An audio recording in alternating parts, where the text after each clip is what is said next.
وہ بھی کیا دن تھے جب میرا گھر ہنسی مذاق اور لڑائی جھگڑوں کی آوازوں سے گونجتا تھا۔ ہر طرف بکھری ہوئی چیزیں، ان کے کھلونوں کا ڈھیر۔ میرا پورا دن صفائی ستھرائی اور ان کی چیزوں کو سمیٹنے میں گزرتا۔ صبح کے وقت اسکول جاتے ہوئے ایک کہتا، ماما میرا شوز نہیں مل رہا، تو دوسرا کہتا کہ ماما میری ہوم ورک والی ڈائری کہاں ہے؟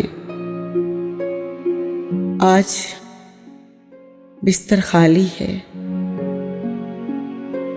الماری میں چند کپڑے اور کچھ کھلونوں کے علاوہ جو چیز باقی ہے وہ ہے ان کی خوشبو،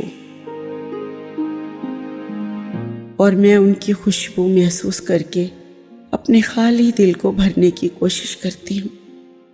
اب صرف ان کے کہوں جھگڑوں اور میرے گلے لگنے کی یادیں ہیں۔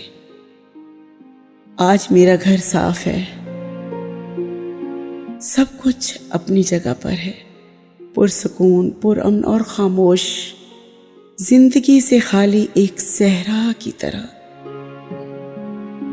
وہ ان کا دروازہ کھلا چھوڑ کر بھاگ جانا،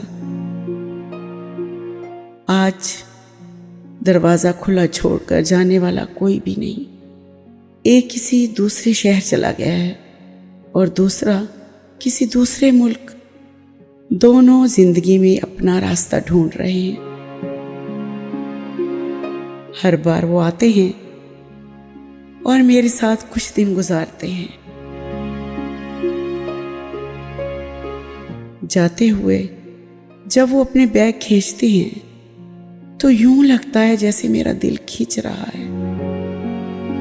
میں سوچتی ہوں کہ کاش میں ان کا یہ بیگ ہوتی تو ان کے ساتھ رہتی، لیکن پھر میں دعا کرتی ہوں کہ وہ جہاں رہیں آباد رہیں۔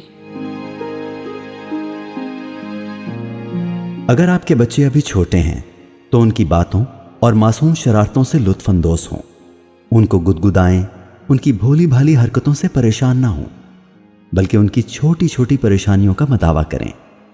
انہیں ان کا بچپن بھرپور انداز میں گزارنے دیں۔ گھر گندا ہے، کمرے بکھرے ہیں اور دروازے کھلے ہیں تو رہنے دیں۔ یہ سب بعد میں بھی ٹھیک ہو سکتا ہے، لیکن بچوں کے ساتھ گزارا ہوا یہ قیمتی وقت آپ کو دوبارہ نہیں ملے گا۔